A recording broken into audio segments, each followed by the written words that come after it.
Hi, my name is April, of course, and I am here to talk about drama. Okay, you think there might be a connection? Maybe you're right. A plus for you if you are. Adulting. Your parents told you it wasn't that easy. It isn't, but for some people, they just go left of center and they really seem to not hit the road running, and everything they do kind of backlashes them, and it's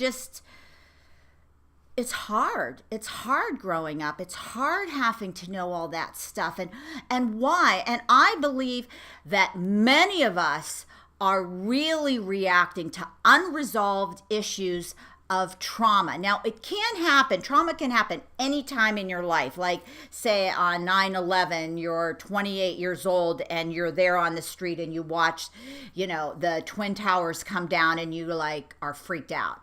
Obviously, that's trauma.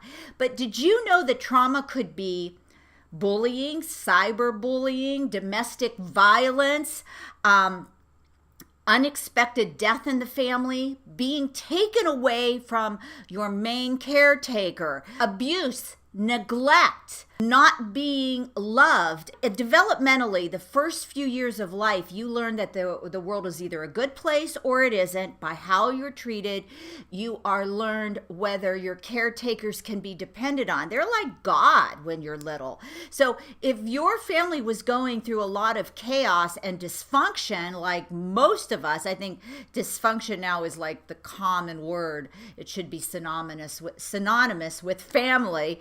Well, then you may be subconsciously on a cycle, on the road, on the path to not living your optimum, not living your best life, because you are suffering from what I call then and there affecting the here and now.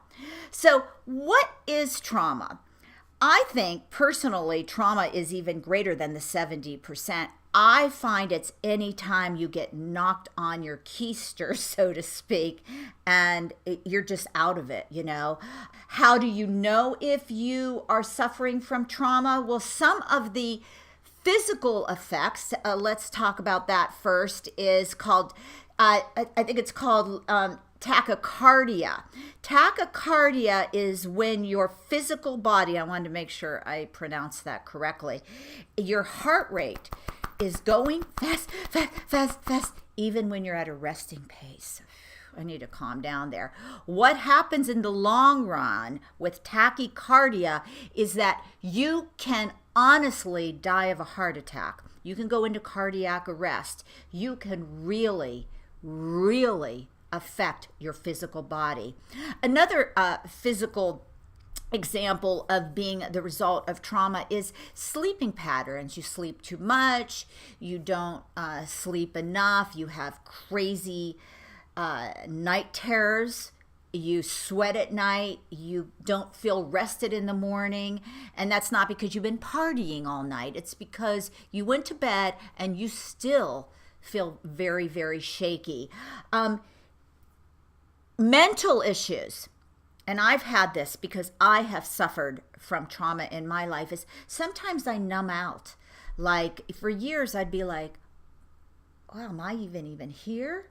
And that's kind of called dissociation, when maybe an event happens to you and you don't even want to acknowledge it. You just numb out. It's too much for you. Or you see something that clicks and it makes you edgy. You definitely know when you don't feel comfortable. Maybe it's the sound of a voice. Maybe it's a place. Maybe it's a picture. Maybe it's a movie. Maybe it's an event, a holiday. Something that resonates all the way back there. Fear and trepidation. Also, people with trauma suffer from anxiety. The number one mental health issue this year, more than depression, is anxiety. Anxious but not sure why. Psychological well-being affects everything. Holistically, as a counselor, your body is affecting your mind. If you can't sleep, that's when your soul, ladies and gentlemen, drifts off and does its spiritual work. That's when your body does a lot of self-healing from the toxins and from the stresses of the day. If you are not sleeping well, you are affecting the physical. Behavior, oh gosh. Anger outburst, aggression, things you get mad and you don't even know why. You walk around and go, and I've done this too. Why did I get so mad? Why did that upset me so much? Why did that hurt me so much? You know, even you have friends that maybe have trauma. And a great example is you talk to your friend and your puppy passed away. And the friend just bluffs it off like it's no big deal. And you go like, we're good friends. And she or he knows that I love this puppy and this is breaking my heart. And they acted like it was nothing. They have shut down somewhere emotionally because it's a trigger to something they might not even remember. They say the first 3 or 4 years, theoretically, you don't cognitively remember everything. On a spiritual level, I think you remember everything.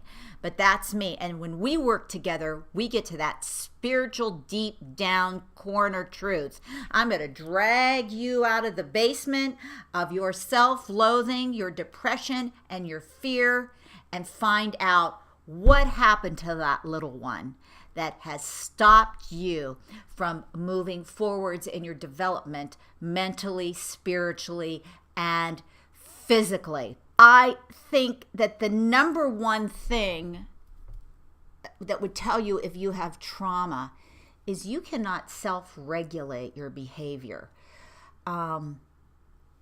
Road rage, like on the news lately, guy gets out and kills somebody because they took his parking space at the 7-Eleven. Really? Normal people don't do that. Normal people do not do that. Heroin addicts that just, and they always get mad at me. And I said, what happened to you? Nothing happened to me. Okay. Happy people don't shoot up heroin. They do other things that aren't that great. None of us are perfect. This is the no judgment zone. I just had a wonderful young man that used to work in the addiction field with me, relapsed, and I just found out 3 days ago that he had passed away with 2 beautiful children. I don't want any of this to happen to you. You want to numb out because you can't face the pain, but that's another topic. So we have physical, we have mental, we have spiritually. What does drama do? Totally takes you off of your path.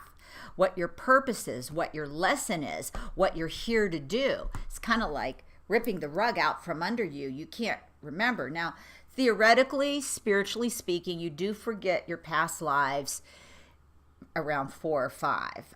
But my daughter, one time we were driving past the hospital, and she wasn't with me, she was with my mom, and she looked up and she said, Grandma Bev, when I was in there, I have no idea, she had never been in there. She looked at the building and she says, when I was in there, I heard your voice.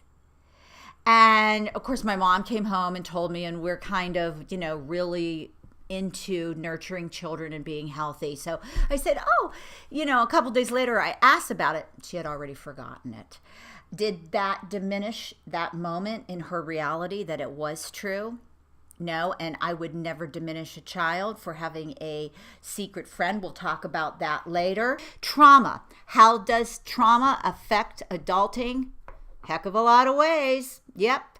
Sign up for my trauma, no one's going to see it but you, my trauma personal assessment for you alone to see how you rate on the scale. Go to AprilOfCourse.com for your free trauma assessment.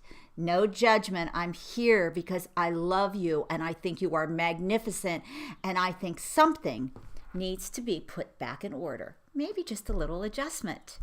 Until we meet again. I love you. I praise you. I appreciate you. You are God's child if you let it. Great things happen to you. Nothing can stop it. Hook me up, okay? Let me know what you thought about this video. I would love to hear from you. And if you have questions about your life, email me personally, AprilOfCourse at gmail.com. It's AprilOfCourse at gmail.com. Be true to you. Never be embarrassed by your truth. What we resist, persist, or did. No more drama. Trauma.